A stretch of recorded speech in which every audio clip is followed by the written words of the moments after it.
Hello friends, my name is CA Yogesh Vaheja and I welcome you all to our YouTube channel RJR Professional Bulletin। कैसे हैं आप सब लोग? Friends, आज हम टैक्स ऑडिट सीरीज के पार्ट 4 में डिस्कस करेंगे कि आपको फॉर्म 3CD के क्लोज नंबर 10 to 16 को कैसे फिल करना है।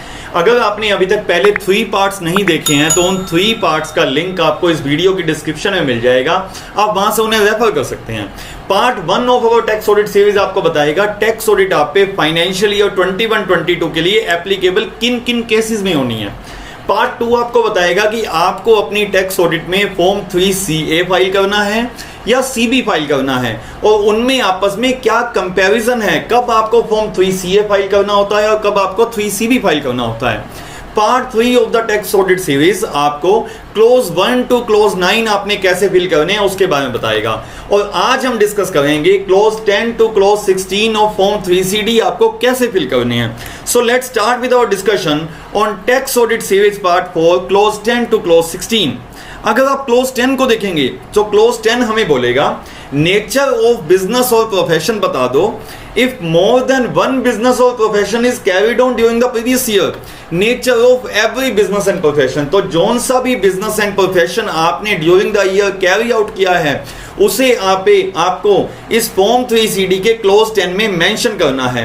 आपको क्लोज 10 के अंदर बिजनेस कोड भी मिलेंगे लिखे हुए और साथ में आपको यह भी पता लगेगा कि उस कोड के अंदर आपका बिजनेस फॉल होता है, आपको उसी कोड को सिलेक्ट करना है। सो क्लोज 10A में आपको नेचर ऑफ बिजनेस बताना है। अगर आपने सिंगल बिजनेस किया है तो आप सिंगल बिजनेस कोड देंगे। अगर आप मल्टीपल बिजनेस कोड्स दे रहे हैं, अगर आप मल्टीपल बिजनेसेस कर रहे हैं तो उस केस में आपको मल्टीपल कोड्स की यहां पे रिपोर्टिंग करनी पड़ेगी। सो आपको रिमेंबर करना है यहां पे कि nature of business shall be the one which was carried out by the assessee during the previous year. So financial year 21-22 में आपने जिन जिन बिजनेसेस में काम किया है उन सब बिजनेसेस को आपको यहां पे शो करना पड़ेगा। सपोज कीजिए आपने फाइनेंशियल ईयर 2021 में जिन बिजनेसेस के लिए काम किया था, जिन बिजनेस पे काम किया था, फाइनेंशियल ईयर 21-22 में भी आपने सेम बिजनेस कैरी आउट किए हैं। सो ऐसे केस में आप लास्ट ईयर की इनकम टैक्स रिटर्न और लास्ट ईयर की टैक्स ऑडिट रिपोर्ट में अगर जाके देखेंगे तो आपको वहां पे आपके द्वारा किए गए nature of business and profession के कोड्स मिल जाएंगे। आप उन सेम कोड्स को यहां पे यूज कर सकते हैं। सो आपको एक चीज यहां ध्यान रखनी है, फॉर्म 3CD के अंदर आप जो नेचर ऑफ बिजनेस का कोड लेंगे, आपको अपनी इनकम टैक्स रिटर्न जो आप 31 अक्टूबर तक अपनी फाइल करेंगे उसमें भी आप अपना सेम बिजनेस कोड लेके चलेंगे। देखिए, टैक्स ऑडिट रिपोर्ट और इनकम टैक्स रिटर्न में नेचर ऑफ बिजनेस में कोई चेंज नहीं होना चाहिए, इसलिए आप इंश्योर कर लीजिए आप अपने करेक्ट बिजनेस कोड यहां पे डालते हैं। क्लोज सब क्लोज B हमें बोलता है if there is any change in the nature of business and profession the particulars of such change. अगर आपने किसी बिजनेस को इस साल में ऐड किया है, किसी बिजनेस को इस साल में परमानेंटली डिसकंटिन्यू किया है, आप वर्ड को ध्यान कीजिए, मैंने यहां बोला है परमानेंटली डिसकंटिन्यू किया, इसका मतलब आप फ्यूचर में कभी भी वो बिजनेस नहीं करने वाले। सो ऐसे बिजनेसेस को आप चेंज में डिलीशन में डाल देंगे। लेकिन अगर आपने किसी बिजनेस को टेम्पररी बेस पे सस्पेंड किया है और आने वाले समय में आप उस बिजनेस को कैरी आउट करेंगे, सो उस बिजनेस एंड प्रोफेशन को आप चेंज में नहीं डालेंगे। सो आपको पता लग गया होगा कि आपको क्लोज 10 की रिपोर्टिंग किस तरीके से करनी है फॉर्म 3CD में। क्लोज 11 हमें बोलता है, क्लोज 11 का सब क्लोज हमें बोलता है whether books of accounts are prescribed under section 44AA, if yes list of books of account so prescribed. देखिए, यहां सबसे पहले समझने की बात यह है कि टैक्स ऑडिट रिपोर्ट का क्लोज 11 सब क्लोज A हमें बोलता है क्या आपकी list of books of account section 44AA में दिया हुआ है। आप अगर इनकम टैक्स रिटर्न में देखेंगे तो कुछ लोगों को लगता है कि इनकम टैक्स रिटर्न में भी हमें यही बताना होता है। The answer is no. Tax audit report हमें बोलती है कि क्या आपकी बुक्स ऑफ अकाउंट की लिस्ट सेक्शन 44AA में दी हुई है, और इनकम टैक्स रिटर्न हमें बोलती है कि सेक्शन 44AA के हिसाब से क्या आप बुक्स ऑफ अकाउंट्स मेंटेन करने के लायबल हैं। अगर हम 44AA के समराइज्ड वे में बात करें तो सेक्शन 44AA हमें maintenance of books of account के बारे में बोलता है और उसमें list of books of accounts दी हुई है कुछ नोटिफाइड प्रोफेशंस के लिए, जैसे कि अकाउंटेंसी का प्रोफेशन, कंपनी सेक्रेटरी का प्रोफेशन, एडवोकेट का प्रोफेशन, इंटीरियर डेकोरेटर का प्रोफेशन, स्पोर्ट्स का प्रोफेशन। इन सब प्रोफेशंस के लिए, नोटिफाइड प्रोफेशंस के लिए सेक्शन 44AA एक क्लियर बुक्स ऑफ अकाउंट्स की लिस्ट देता है कि इस list of books of accounts को आपने अपने पास हर हाल में मेंटेन करना है। अगर हम दूसरे वे में बात करें तो सेक्शन 44AA हमें यह भी बताता है कि बुक्स ऑफ अकाउंट किस किस को रखने हैं। उस केस में बताया जाता है कि नोटिफाइड प्रोफेशंस को तो जो बुक्स ऑफ अकाउंट्स की लिस्ट दी गई है वो बुक्स ऑफ अकाउंट्स रखने हैं, और इसके अलावा जितने भी बिजनेसमैन और प्रोफेशन रह गए हैं उन्हें उन बुक्स ऑफ अकाउंट्स को अपने पास मेंटेन करना पड़ेगा, जिससे कि असेसिंग ऑफिसर चेक कर पाए कि आपने क्लियरली बेसिस पे जो अपनी कंप्यूटेशन ऑफ इनकम फाइल की है उससे रिलेटेड सब बुक्स ऑफ अकाउंट्स आपने इन ऑर्डर रखे हुए हैं। सो जितनी भी पार्टनरशिप फर्म्स हैं, कंपनीज हैं जो नोटिफाइड प्रोफेशन के अंडर में नहीं आती है, उन्हें अपनी बुक्स ऑफ अकाउंट्स मेंटेन करने की लाइबिलिटी तब होती है जिस केस में उनकी इनकम 1,20,000 रुपए से ज्यादा या ग्रॉस रिसीट्स 10 लाख रुपए से ज्यादा होती हैं। और अगर हम इंडिविजुअल और एचयूएफ की बात करते हैं तो सेक्शन 44AA में हमारी liability books of account maintain करने की सिर्फ तभी आती है अगर हमारी इनकम 2.5 लाख रुपए से ज्यादा की है, या फिर हमारी gross receipts from other profession और बिजनेस की सेल हमारी 25 लाख रुपए से ज्यादा की है। सो आपको दोनों केसेस में ध्यान रखना है। यहां पे रिपोर्टिंग है क्या आपका प्रोफेशन नोटिफाइड प्रोफेशन है जिसकी list of accounts, books of accounts आपको सेक्शन 44AA में दिया गया है। इनकम टैक्स रिटर्न में आपने ये बताना है क्या आपकी बुक्स ऑफ अकाउंट्स मेंटेन करने की लाइबिलिटी भी है या नहीं है। सो टैक्स ऑडिट रिपोर्ट में क्लोज 11 सब क्लोज ए में आप यस ओनली एंड ओनली तभी लिखेंगे अगर आप नोटिफाइड प्रोफेशन हैं तो। अगर आप नोटिफाइड प्रोफेशनल हैं तभी आप यहाँ यस लिखेंगे, नहीं तो नहीं लिखेंगे, नो लिखेंगे। So close 11A, in close 11A yes is to be selected only in such cases where the profession is notified profession in section 44AA. In other cases no need to be selected. In case yes is opted, then the list of books of account prescribed in section 44AA needs to be written. So अगर आप yes लिखेंगे कि आपके 44AA section के अंदर books of accounts की list दी गई है, उस केस में आपको उन सब बुक्स ऑफ अकाउंट्स का नेम क्लोज 11 सब क्लोज ए में लिखना पड़ेगा। सेक्शन 44AA का रूल होता है रूल 6F, जिस 6F में लिस्ट दी हुई है बुक्स ऑफ अकाउंट्स की कि आपने कौन सी बुक्स ऑफ अकाउंट्स मेंटेन करने हैं, उसे आपको यहां दिखाना पड़ेगा। ITR requires us to report whether liable to maintain books of accounts as per section 44AA. So ITR के केस में तो हम नोटिफाइड प्रोफेशन के बारे में भी लिखेंगे यस, प्लस में साथ उन बिजनेस और प्रोफेशन के बारे में भी लिखेंगे जिन्हें की बुक्स ऑफ अकाउंट मेंटेन करने की लाइबिलिटी है, जिसके लिए लिमिट है 2.5 लाख, 25 लाख और 1,20,000 10 लाख की। सो उन केसेस के अंदर भी हम यस लिखेंगे, लेकिन हम टैक्स ऑडिट रिपोर्ट में ओनली नोटिफाइड प्रोफेशंस के लिए ही यस लिखेंगे। क्लोज 11 सब क्लोज बी हमें बताता है list of books of accounts maintained and the address at which books of accounts are kept. So जोन से भी आपने बुक्स ऑफ अकाउंट एक्चुअली में मेंटेन की हुई हैं, उन बुक्स ऑफ अकाउंट्स की लिस्ट आपको क्लोज 11 सब क्लोज बी के अंदर देनी है, और साथ साथ आपको एड्रेस भी बताना है कि आपने बुक्स ऑफ अकाउंट अपनी कहां पे कैप्ट की हुई हैं। अगर हम कंपनीज एक्ट की बात करते हैं तो कंपनीज एक्ट का सेक्शन 128 हमें ये ऑप्शन देता है कि हम अपनी बुक्स ऑफ अकाउंट्स को रजिस्टर्ड ऑफिस के साथ साथ किसी एडिशनल प्लेस ऑफ बिजनेस पे भी रख सकते हैं। अगर हम किसी एडिशनल प्लेस ऑफ बिजनेस पे अपनी बुक्स ऑफ अकाउंट्स को रखते हैं सो हमें फॉर्म AOC 5 सबमिट करना पड़ता है ROC के पास। उस बेस पे हम बोलते हैं कि हमारी एडिशनल बुक्स ऑफ अकाउंट्स की लोकेशन ये वाली है। सो जब भी हम ये क्लोज फिल करेंगे, close 11 sub close B fill करेंगे, सो हमें ध्यान रखना है कि हमें अपनी रजिस्टर्ड ऑफिस की डिटेल तो देनी ही देनी है, प्लस में उन सभी प्लेसेस की डिटेल देनी है जहां पे मैंने अपनी बुक्स ऑफ अकाउंट को मेंटेन किया हुआ है। क्लोज 11C की अगर हम बात करते हैं तो वो बताता है list of books of accounts and nature of relevant document examined. So ये क्लोज ऑडिटर के लिए बना हुआ है कि ऑडिटर ने मेंटेन की हुई बुक्स ऑफ अकाउंट्स में से कौन कौन सी बुक्स ऑफ अकाउंट्स को एग्जामिन किया है, चेक किया है। सो क्लोज 11A हमें बोलता है क्या 44AA में आपकी list of books of account दी हुई हैं। क्लोज 11B हमें बोलता है आपने कौन कौन सी बुक्स ऑफ अकाउंट मेंटेन की हुई हैं और उसे कहां कहां मेंटेन किया हुआ है। क्लोज 11C हमें बताता है कि ऑडिटर ने उनमें से कौन कौन सी बुक्स ऑफ अकाउंट्स को चेक किया है। सो इसी तरीके से आपने क्लोज 11 की रिपोर्टिंग देनी है। क्लोज 12 बहुत इंपॉर्टेंट क्लोज है, काफी लोगों को कंफ्यूजन आती है, अच्छे से सुनिएगा। Whether the profit and loss account include any profit and gains assessable on presumptive basis, if yes, indicate the amount and relevant section or chapter। देखिए, कोई भी बिजनेसमैन जो अपनी टैक्स ऑडिट करा रहा है, ऐसा बिल्कुल भी नहीं है कि अगर उसका एक बिजनेस की टर्नओवर, एक प्रोफेशन की टर्नओवर टैक्स ऑडिट के परव्यू में आ गई तो उसे अपने सभी बिजनेसेस का टैक्स ऑडिट कराना पड़ेगा। The answer is no. Businesses को सेपरेट लीगल एंटिटी देखा जाएगा, चाहे वो प्रोप्राइटरशिप कंसर्न क्यों नहीं है। वो जितने भी बिजनेस कैरी आउट कर रहा है, वो चाहे तो किसी एक बिजनेस की टैक्स ऑडिट करा ले, चाहे तो सेकंड बिजनेस के अंदर 44AD का बेनिफिट ले ले। सो ऐसा हो सकता है कि एक ही असेसी के केस में आप रेगुलर बुक्स ऑफ अकाउंट भी मेंटेन कर रहे हैं एक बिजनेस के लिए, और सेकंड बिजनेस के लिए आप सेक्शन 44AD या प्रोफेशन के लिए 44ADA की स्कीम ले रहे हैं, ऐसा हो सकता है। सो इस केस में ऑडिटर को और क्लाइंट को, हमारे मैनेजमेंट को सिर्फ ये बताना है कि क्या हमने जो अपनी बुक्स ऑफ अकाउंट्स मेंटेन की हैं, क्या हमने जो अपनी फाइनेंशियल स्टेटमेंट्स बनाई हैं, क्या उन फाइनेंशियल स्टेटमेंट में कोई ऐसा बिजनेस भी है, किसी ऐसे बिजनेस का प्रॉफिट भी आ रहा है जिस केस में आपने प्रिजम्पटिव टैक्सेशन स्कीम को ऑप्ट किया है।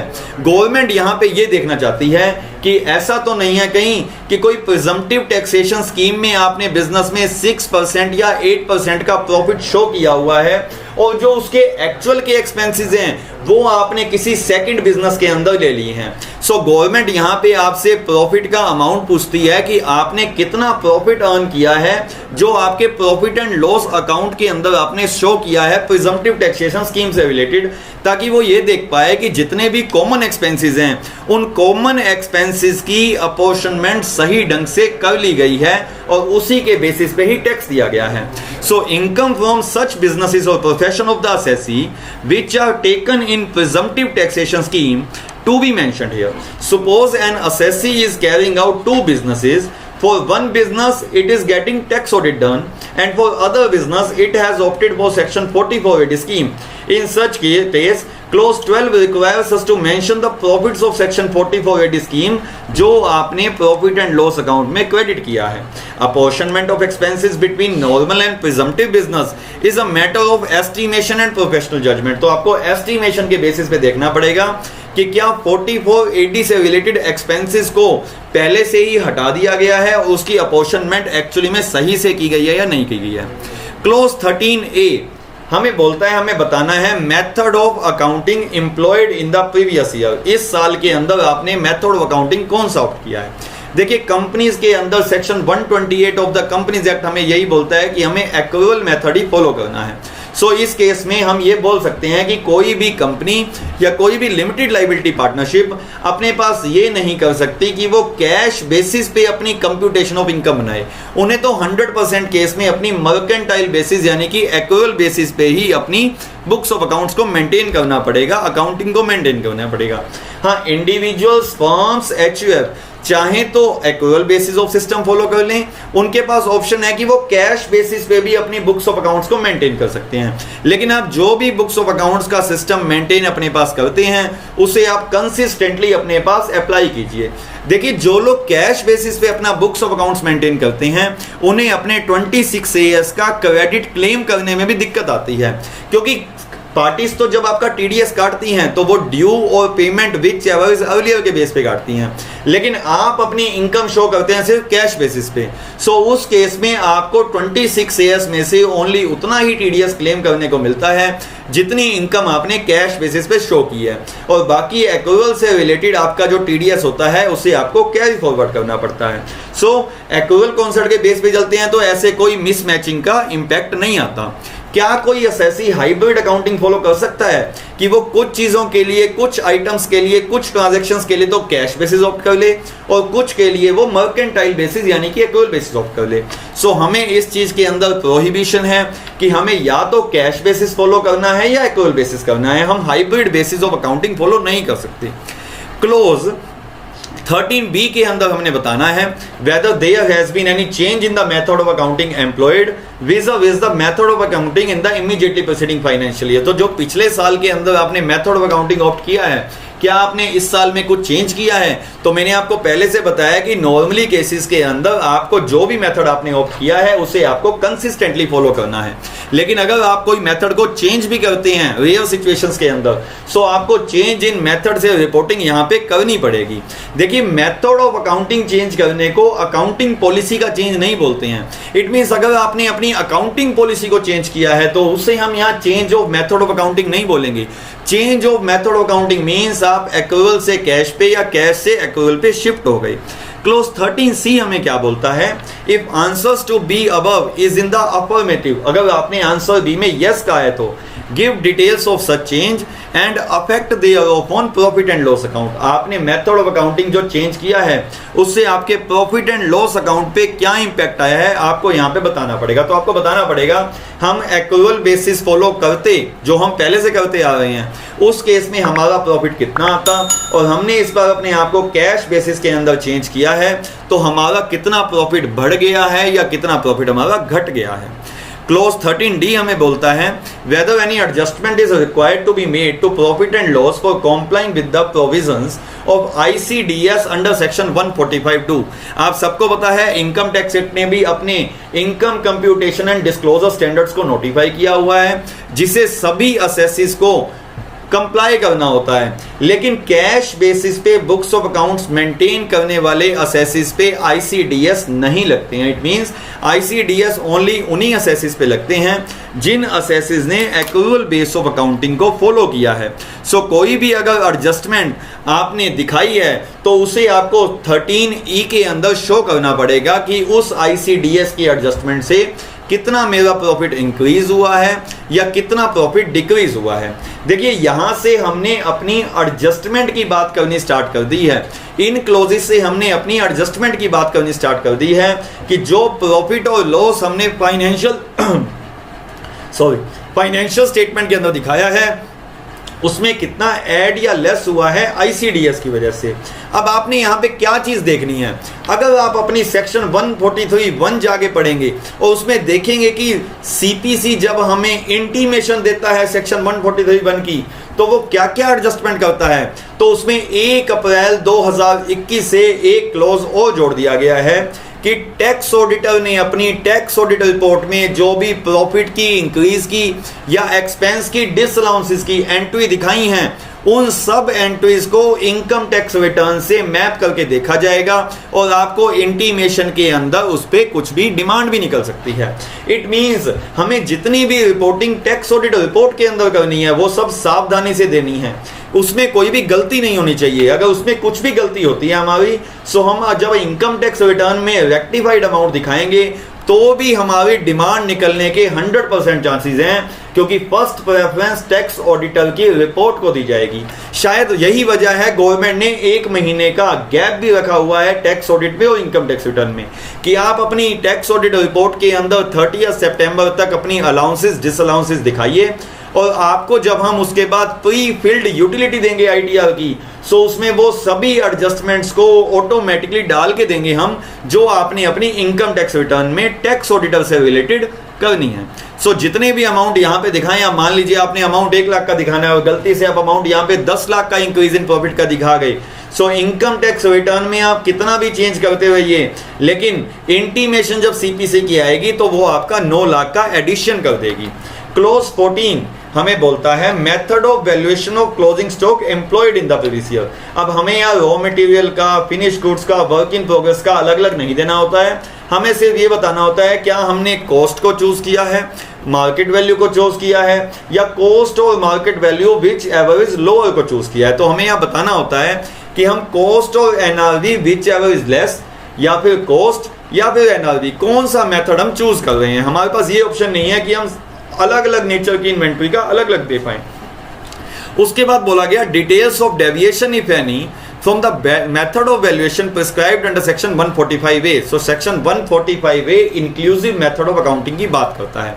देखिए, जितनी भी कंपनीज हैं, जितने भी असेसिस अपनी बुक्स ऑफ अकाउंट्स को अपने पास प्रिपेयर करते होंगे, 100% केसेस में इनपुट टैक्स क्रेडिट को एसेट अकाउंट में लेके जाते होंगे और जीएसटी पेबल को लायबिलिटी लेजर में लेके जाते होंगे। इट मींस सभी अपने पास exclusive method of books of accounting follow करते हैं।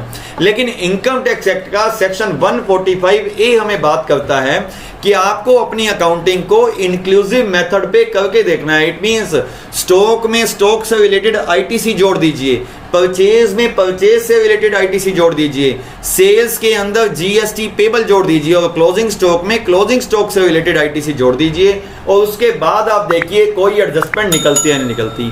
अगर हम आपको समराइज्ड वे में बताएं तो ग्रॉस प्रॉफिट पे कोई भी इंपैक्ट नहीं आएगा नॉर्मल सर्कमस्टांसिस में, चाहे आप इंक्लूसिव मेथड फॉलो करते हैं या एक्सक्लूसिव मेथड फॉलो करते हैं। सो आप इस रिपोर्टिंग को यहाँ पे ना देके रिमार्क्स में फॉर्म 3CA और 3CB में दे सकते हैं कि सेक्शन 145A की इंक्लूसिव मेथड का कोई भी इंपैक्ट नहीं है। क्लोज नंबर 15 हमें एक स्टैंडर्ड रिपोर्टिंग देने को बोलता है कि क्या कोई capital asset stock in trade में कन्वर्ट की गई है। आप याद कीजिए कैपिटल गेन का चैप्टर, कैपिटल गेन के चैप्टर में हमें बोला जाता है कि अगर किसी भी कैपिटल एसेट को स्टॉक इन ट्रेड में ट्रांसफर किया गया है, कन्वर्ट किया गया है, सो उस केस में आपका कैपिटल गेन कंप्यूट होगा डेट ऑफ कन्वर्जन के हिसाब से। इट मींस जब आप period of holding of capital asset देखेंगे तो वो डेट ऑफ कन्वर्जन तक देखेंगे, लेकिन आपको उस कैपिटल गेन को एक्चुअल में कंप्यूट उस फाइनेंशियल ईयर में करना है। आपको उस कैपिटल गेन पे टैक्स उस फाइनेंशियल ईयर में देना है जिस फाइनेंशियल ईयर में आपका subjected stock in trade sale हो गया है। सो गवर्नमेंट को यहाँ पे वो डिटेल नहीं चाहिए कि आपने स्टॉक इन ट्रेड अपना कब सेल किया है। गवर्नमेंट को यहाँ डिटेल चाहिए क्या आपने during the financial year capital asset को स्टॉक इन ट्रेड में कन्वर्ट किया है। इफ आपने कन्वर्ट किया है तो उस केस में उसकी डिस्क्रिप्शन ऑफ कैपिटल एसेट क्या है, किस दिन आपने उसको एक्वायर किया था, कॉस्ट ऑफ एक्विजिशन क्या थी and amount at which the asset is converted into stock in trade, और डेट ऑफ कन्वर्जन के दिन की फेयर मार्केट वैल्यू को ही हम लेके चलते हैं फुल वैल्यू ऑफ कंसीडरेशन। सो आपको क्लोज डी के अंदर, क्लोज सब क्लोज डी के अंदर amount at which the asset is converted into stock in trade वही फेयर मार्केट वैल्यू का अमाउंट लिखना है जिस फेयर मार्केट वैल्यू पे कैपिटल एसेट को स्टॉक इन ट्रेड में कन्वर्ट किया गया था। Clause number 16 amounts not credited to profit and loss account. देखिए आप यहाँ पे एक नेगेटिव रिपोर्टिंग दे रहे हैं कि कौन कौन सी ऐसी इनकम्स हैं, कौन कौन से ऐसे ड्रॉबैक्स हैं, कौन कौन से ऐसे एस्केलेशन क्लेम्स हैं, रिफंड्स हैं जिन्हें की प्रॉफिट एंड लॉस में क्रेडिट नहीं किया गया है। आप इसमें अगर कोई भी अमाउंट गलती से भी लिख देते हैं तो डायरेक्टली उसका इनकम टैक्स के रिटर्न पे इंपैक्ट आएगा, जिससे कि जब सीपीसी आपको इंटीमेशन देगी तो यहां पे दिखाई हुई इनकम को, मींस कि क्लॉज 16 में दिखाई इनकम को आपकी इनकम टैक्स कंप्यूटेशन में ऐड कर दिया जाएगा। So care shall be taken while reporting these type of points. So अगर आप यहां देखेंगे तो नीचे इसमें refund of duty of excise, refund of service tax, refund of sale tax, ये सब रिफंड्स भी लिखे हुए हैं। सो जब ये रिफंड्स आपको इंक्लूसिव मेथड ऑफ अकाउंटिंग में मिलते हैं तब तो ये हमारे प्रॉफिट एंड लॉस को इंपैक्ट करते हैं, लेकिन जब ये रिफंड्स आपको एक्सक्लूसिव मेथड ऑफ अकाउंटिंग में मिलते हैं उस केस में वो हमारे प्रॉफिट एंड लॉस अकाउंट को इंपैक्ट नहीं करते। तो अगर किसी असेसी ने अपने पास जीएसटी में एक्सक्लूसिव मेथड ऑफ अकाउंटिंग को फॉलो किया है, एक्सक्लूसिव मेथड ऑफ अकाउंटिंग का मतलब कि आप जीएसटी इनपुट का लेजर और जीएसटी पेबल का लेजर P&L में मेंटेन ना करके एसेट और लायबिलिटी में मेंटेन करते हैं, तो ऐसे केस के अंदर जो रिफंड भी आता है जीएसटी का, सेल टैक्स का, उन सब रिफंड्स को भी आप अपनी एसेट से ही स्केल ऑफ करते हैं। सो ऐसे केसेस के अंदर आप उन रिफंड्स को यहाँ पे बिल्कुल भी नहीं दिखाएंगे। अगर आपने गलती से रिफंड ऑफ जीएसटी का अमाउंट यहाँ पे दिखा दिया तो जब आपके पास सीपीसी की इंटीमेशन आएगी तो इन अमाउंट्स को ऑटोमेटिकली ऐड करके बताया जाएगा। सो आपने जितने भी अमाउंट्स अपनी टैक्स ऑडिट रिपोर्ट में दिखाने हैं उसे कम से कम 10 बार चेक करना है, क्योंकि आपका दिखाया हुआ एक भी गलत पॉइंट असेसी को आगे दिक्कत में डाल सकता है, जिससे कि उनकी डिसअलाउंस का इंपैक्ट बढ़ सकता है। सो होप दोस्तों आपको हमारा आज का ये वीडियो यूजफुल लगा होगा। अगर आज आपको हमारी वीडियो यूजफुल लगा सो आप इस वीडियो को लाइक, कमेंट एंड शेयर जरूर कीजिएगा, और ऐसे ही रेगुलर अपडेट्स के लिए आप हमारा चैनल सब्सक्राइब कर सकते हैं, RJR professional bulletin. Thank you so much.